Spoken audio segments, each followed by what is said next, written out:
जय हिंद दोस्तों, स्वागत है आप सभी का आपके अपने यूट्यूब चैनल जैकपुर पे। टॉप 40 सीरीज का हिस्ट्री का ये चौथा वीडियो है। इसके पहले भी 3 वीडियो चैनल पे अपलोड है, सबको आप लोगों को देखकर जाना है आखिरी समय में। तो वीडियो काफ़ी इंपॉर्टेंट होगा, शुरू से लेकर अंत तक बने रहिए। साथ ही साथ यदि आप हमारे चैनल पर पहली बार विजिट कर रहे हैं, सब्सक्राइब करके घंटी वाले आइकन को प्रेस कर लीजिए ताकि आने वाली हर एक वीडियो का नोटिफिकेशन आपके मोबाइल पर जाए और आपकी परीक्षा की तैयारी भी अच्छे से हो पाए। तो चलिए शुरू करते हैं। सबसे पहला सवाल देखिए आपके स्क्रीन पर, इराक स्थित है। अब ये जो इराक है वो कहाँ स्थित है? यूरोप में, अफ्रीका में, एशिया में या फिर उत्तरी अमेरिका में? तो देखिए इराक कहाँ पड़ता है? एशिया में पड़ता है।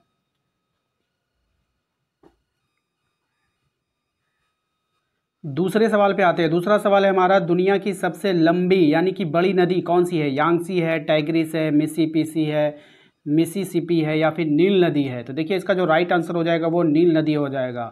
आप लोग वीडियो को लाइक नहीं करते हो तो कम से कम 200 लाइक का टारगेट रखे हैं, आप लोग इसको ज़रूर पूरा कीजिए। एंड आप लोगों ने पिछले सभी वीडियो में जितने भी आप लोगों ने सपोर्ट किया, प्रमोट किया वीडियो को, उन सभी का नाम हम वीडियो के लास्ट में लेंगे। हर वीडियो के लास्ट में लेते हैं, तो इस वीडियो के लास्ट में भी आप लोगों का नाम लिया जाएगा। इसके अलावा आप भी यदि न्यू हैं और हमारे चैनल पे पहली बार विजिट करें तो सब्सक्राइब करके घंटी वाले आइकन को प्रेस कर लीजिएगा। और वीडियोस को प्रमोट एंड सपोर्ट करने के लिए आप अपना नाम और अपने ज़िला का नाम जरूर टाइप कीजिएगा। चलिए तीसरे सवाल पे आते हैं। रोम किस नदी के किनारे बसा हुआ है? बहुत ही अच्छा सवाल है।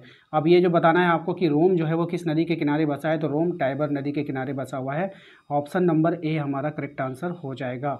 अगले सवाल पे आई थी, रोम के आरंभिक निवासी किस प्रजाति के थे? बहुत ही अच्छा सवाल है। रोम के जो आरंभिक निवासी थे वो कौन से प्रजाति के थे आपको बताना है। तो ये थे लैटिनस। कौन से प्रजाति के थे? लैटिनस प्रजाति के थे, याद रखिएगा। क्वेश्चन नंबर आते हैं, रोम का पहला सम्राट कौन बना? रोम का जो पहला सम्राट था वो कौन बना था? Julius Caesar, Augustus Caesar, Tiberius या फिर ऑरेलियस? तो देखिए यहाँ पे बना था ये Augustus Caesar. Option number B हमारा यहाँ पे करेक्ट आंसर हो जाएगा। क्वेश्चन नंबर आते हैं 6 पे, कुस्तुनतुनिया नगर की स्थापना किसने किया था? तो कुस्तुनतुनिया नगर की जो स्थापना किया था वो किया था किसने, आपको बतानी है, बताइए। तो इसने किया था कॉन्स्टेंटाइन ने किया था। किसने किया था? कॉन्स्टेंटाइन ने। ऑप्शन नंबर बी हमारा सही जवाब होगा। क्वेश्चन नंबर आते हैं 7 पे, इसमें कह रहा है आपसे कि रोम साम्राज्य की मुख्य भाषा क्या थी? लैटिन, हिंदी, अंग्रेजी या फिर रोमन? देखिए रोम साम्राज्य की जो भाषा थी वो लैटिन थी। ऑप्शन नंबर ए हमारा करेक्ट आंसर होगा। अगले सवाल पे आते हैं। क्वेश्चन नंबर 8 में, मैपालिया किसे कहा जाता है? मैपालिया किसे कहा जाता है आपको बताने हैं। देखिए ये जो मैपालिया था ये ओवन आकार की झोपड़ियों को कहा जाता था। ऑप्शन नंबर सी हमारा सही जवाब होगा। अगले सवाल पे आते हैं, रोमन साम्राज्य में सॉलिडस क्या था? रोमन साम्राज्य में सॉलिडस क्या था आपको बतानी है। रोमन साम्राज्य में सॉलिडस क्या था? तो ये जो था आपका सोने का सिक्का। कौन था? सोने का सिक्का था, याद रखिएगा, सॉलिडस। इसको याद रखने का आसान तरीका है, 100 से सॉलिडस है, 100 से सोना होता है, तो याद रखिएगा, ध्यान में रहेगा। क्वेश्चन नंबर आते हैं हम लोग 10 पे, इसमें कहा गया है कि ग्लेडिएटर किन्हें कहा जाता था? ग्लेडिएटर किन्हें कहा जाता था? तो यहाँ पे कहा जाता था आपका ऑप्शन नंबर हो जाएगा योद्धा गुलाम पहलवानों को। किसको कहा जाता था? योद्धा गुलाम पहलवानों को। ऑप्शन नंबर डी हो जाएगा। क्वेश्चन नंबर आते हैं हम लोग 11 पे, पाइपायरस पत्र कहाँ से प्राप्त किया जाता था? ये जो प्राप्त किया जाता था, बताइए कहाँ से प्राप्त होता था? ऑप्शंस आपके पास हैं। सही जवाब हो जाएगा नील नदी के किनारे से। कहाँ से प्राप्त होता था? ये नील नदी के किनारे से प्राप्त होता था।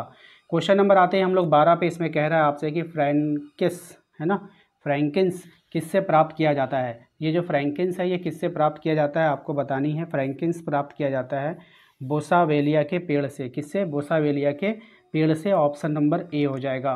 क्वेश्चन नंबर आते हैं हम लोग 13 पे, इसमें कहा गया है कि रोमन साम्राज्य में कोलिसियम क्या था? रोमन साम्राज्य में कोलिसियम क्या था आपको बतानी है। तो ये एक अखाड़े का नाम था। ऑप्शन नंबर सी हमारा यहाँ पे करेक्ट आंसर हो जाएगा। क्वेश्चन नंबर 14 पे आते हैं, ईरान में ससानी वंश का उदय कब हुआ है आपको बतानी है। ईरान में ससानी वंश का जो उदय हुआ वो हुआ 225 ईस्वी में। कब हुआ था? 225 ईस्वी में। ऑप्शन नंबर सी हो जाएगा। हैनिबल कौन था? बताइए हैनिबल कौन था आपको बतानी है। ये जो हैनिबल है ये कौन था? हैनिबल कौन था? ये था आपका कॉर्थेज का सेनापति। कौन था? कॉर्थेज का सेनापति। ऑप्शन नंबर बी हमारा यहाँ पे करेक्ट आंसर होगा। अगले सवाल पे आते हैं क्वेश्चन नंबर 16 पे, डोम ऑफ द रॉक नामक मस्जिद कहाँ पर स्थित है? डोम ऑफ द रॉक नामक मस्जिद जो है वो कहाँ पर स्थित है?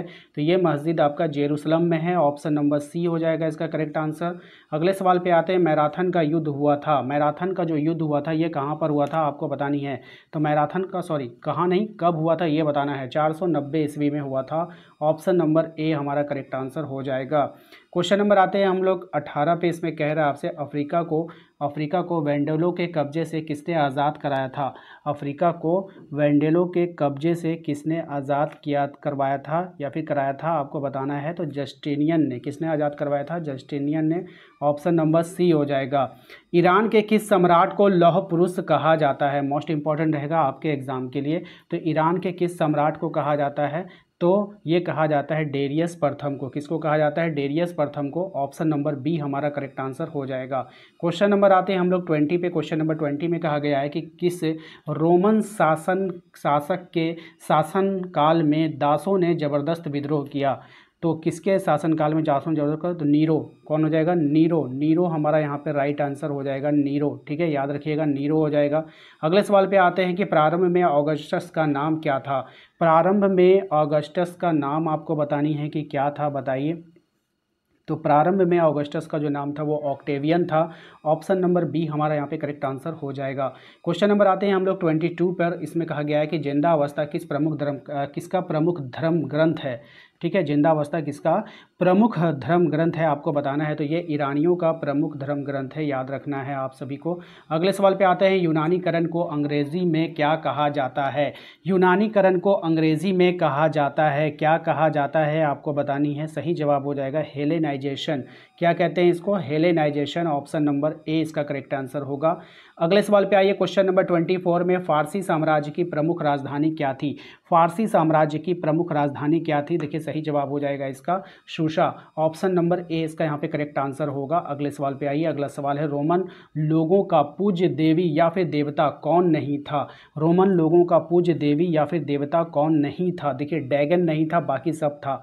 ठीक है, तो ध्यान रखिएगा, ऑप्शन नंबर ए हो जाएगा। सिकंदर ने रुखसाना से विवाह किया था। रुखसाना किसकी पुत्री थी? सिकंदर ने रुखसाना से विवाह किया। रुखसाना किसकी पुत्री थी? तो डेरियस तृतीय की पुत्री थी। ऑप्शन नंबर सी इसका यहाँ पे करेक्ट आंसर हो जाएगा। अगले सवाल पे आइए कि प्राचीन यूनान और रोम के लोग थे, प्राचीन यूनान और रोम के जो लोग थे वो बहुदेववादी थे, यानी कि बहुत सारे देवी देवताओं को पूजने वाले थे। ऑप्शन नंबर ए इसका करेक्ट आंसर हो जाएगा। क्वेश्चन नंबर आते हैं 28 में। इसमें कहा गया है कि रोमन साम्राज्य को पूर्वी तथा पश्चिमी भागों में किस सदी ईस्वी में बांटा गया? कौन सी सदी ईस्वी में बांटा गया था? तो चौथी सदी ईस्वी में बांटा गया था। ऑप्शन नंबर ए इसका करेक्ट आंसर होगा। अगले सवाल पे आइए कि किस ईरानी शासक की तुलना भारतीय सम्राट चंद्रगुप्त मौर्य एवं यूनानी शासक अलेक्जेंडर से की गई है? तो किससे किया गया था भाई? राइट आंसर हो जाएगा आपका साइरस की तुलना की गई है। ऑप्शन नंबर ए इसका यहाँ पे करेक्ट आंसर हो जाएगा। अगला सवाल है आपका कि हम्बुराबी कौन था? आपको बताना है ये जो हम्बुराबी है ये कौन था? एक प्रसिद्ध राजा था। हम्बुराबी कौन था? एक प्रसिद्ध राजा था। ऑप्शन नंबर ए इसका करेक्ट आंसर हो जाएगा। अगला सवाल है क्वेश्चन नंबर 31, सर्वप्रथम पहिया या फिर चाक का आविष्कार किसने किया था? तो ये जो किया था आपका आविष्कार मेसोपोटामिया में हुआ था। कहाँ हुआ था? मेसोपोटामिया में हुआ था। अगले सवाल पे आते हैं। अगला सवाल है हमारा, मेसोपोटामिया में युद्ध एवं प्रेम की देवी को क्या कहा जाता था? तो मेसोपोटामिया में युद्ध और प्रेम की देवी को इनना कहा जाता था। ऑप्शन नंबर सी इसका यहाँ पे करेक्ट आंसर हो जाएगा। नेक्स्ट सवाल जो है हमारा क्वेश्चन नंबर 33, मेसोपोटामिया के उर देवता किससे संबंधित थे? तो मेसोपोटामिया के जो उर देवता थे वो संबंधित थे किससे? सूर्य से या फिर चंद्र से? किससे संबंधित थे? तो मेसोपोटामिया के जो उर देवता थे वो चंद्र से संबंधित है। काफ़ी अच्छा सवाल है, कई बार एग्जाम में आता है, तो ध्यान रखिएगा। बेबीलोन मेसोपोटामिया का महत्वपूर्ण शहर कब बन गया? तो बेबीलोन मेसोपोटामिया का जो महत्वपूर्ण शहर बना वो कब बना था? 2000 ईसा पूर्व के बाद बना था। ऑप्शन नंबर बी हो जाएगा। अगले सवाल पे आते हैं, मेसोपोटामिया की प्रसिद्धि का कारण क्या था? मेसोपोटामिया प्रसिद्ध क्यों था भाई? उसकी प्रसिद्धि का इतना कारण क्या था? तो खगोलीय विद्या। किसके कारण वो प्रसिद्ध था? खगोलीय विद्या के कारण प्रसिद्ध था। डैगन कौन था आपको बताना है। डैगन कौन था आपको बताना है। अच्छा सवाल है। तो ये था स्टेपी क्षेत्र का देवता, स्टेपी क्षेत्र का देवता था कौन? डैगन। कौन था? डैगन था। ठीक है, चलिए अगले सवाल पे आते हैं। वारका शीर्ष वारका शीर्ष बनाया गया था, किससे बनाया गया था आपको बताना? संगमरमर को तराश कर, संगमरमर को तराश कर वारका शीर्ष बनाया गया था। संगमरमर को तराश करके। ऑप्शन नंबर 20 का करेक्ट आंसर हो जाएगा। कहीं कहीं पर रहता है स्त्री का सिर संगमरमर का, वार का सिर क्या है, आपसे ये भी पूछ सकता है। मेसोपोटामिया के लोग लिखा करते थे, मेसोपोटामिया के जो लोग थे वो लिखा करते थे धातुओं की पट्टियों पर, प्लेटों पर नहीं, प्लेट भी पत्ती जो भी हो, धातुओं की पट्टियाँ हो गई, यहाँ पर प्लेट नहीं होगा, पट्टियाँ हो जाएगा, ठीक है, ध्यान में रखिएगा। क्वेश्चन नंबर आते हैं 39 पे। इसमें कहा गया मेसोपोटामिया की आरंभिक सभ्यता कौन सी थी। तो मेसोपोटामिया की जो आरंभिक सभ्यता थी वो सुमेरियन सभ्यता थी, याद रखिएगा, सुमेरिया सभ्यता या फिर सुमेरियन सभ्यता, याद रखिएगा। ऑप्शन नंबर ए हमारा यहाँ पे करेक्ट आंसर हो जाएगा। क्वेश्चन नंबर आते हैं 40 पे। गिलगेमिश महाकाव्य का संबंध किससे है। बहुत ही अच्छा सवाल है, इंपॉर्टेंट सवाल है, ध्यान में रखिएगा। तो गिलगेमिश महाकाव्य का संबंध जो है वो मेसोपोटामिया से है। ऑप्शन नंबर बी हमारा यहाँ पे करेक्ट आंसर हो जाएगा। एक फायर क्वेश्चन है आप लोगों के लिए, इसका आंसर आप लोगों को कमेंट बॉक्स में देना है। इसके बाद जो भी जिन लोगों ने हमें सपोर्ट किया था उनका नाम भी मैं लेने वाला हूं। तो देखिए, वीडियो को अगर आपने अभी तक लाइक नहीं किया तो लाइक करके चैनल को सब्सक्राइब कर लीजिए, घंटी वाले आइकन को प्रेस कर लीजिए। देखिए, इस सवाल का आंसर आपको कमेंट बॉक्स में देना है। जिगुरत का संबंध निम्नलिखित में से किससे था। मंदिर, मस्जिद, चर्च या फिर इनमें से कोई नहीं। तो चलिए, जिन लोगों ने हमें पिछले वीडियो में सपोर्ट किया, वीडियो को लाइक किया था एंड सब्सक्राइब भी किया था और कॉमेंट भी किया था, तो इसमें थे आपके राम सोरेन सिंहभूम से, अंजलि धनबाद से, लक्ष्मी महतो झारखंड से, अजूब शोय है ना सरायकेला से है, शाहिद अंसारी बोकारो से, रेशम परवीन धनबाद से, छाम्बरा वेस्ट सिंहभूम से, अनुभव गिरिडीह से, परवीन यादव गिरिडीह से, विष्णु कुमार गोड्डा से, मुंचुन कुमारी गिरिडीह से, अंशु टिकरे लोहरदग्गा से, मुकेश कुमार जामताड़ा से, ललिता धनबाद से, रानी कुमारी धनबाद से, धोनी यादव जामताड़ा से, रचित धनबाद से, आनंद हजारीबाग से, ऋतिक रांची से, अंजुल मुर्मू जमशेदपुर से, अंजना शर्मा गोड्डा से, राजीव कुमार हजारीबाग, राजेंद्र सोरेन धनबाद से, गिरिधर गोपाल कोडरमा से, सानिया देवघर से, आशीष भाई गढ़वा से, महक गोड्डा से, वंदना तिलैया से और पूजा हजारीबाग से। यदि आप भी हमारे चैनल को सपोर्ट करना चाहते हैं तो वीडियो को लाइक करके चैनल को सब्सक्राइब कीजिए और कमेंट बॉक्स में आप अपना नाम, अपने ज़िला का नाम जरूर टाइप कीजिए। धन्यवाद।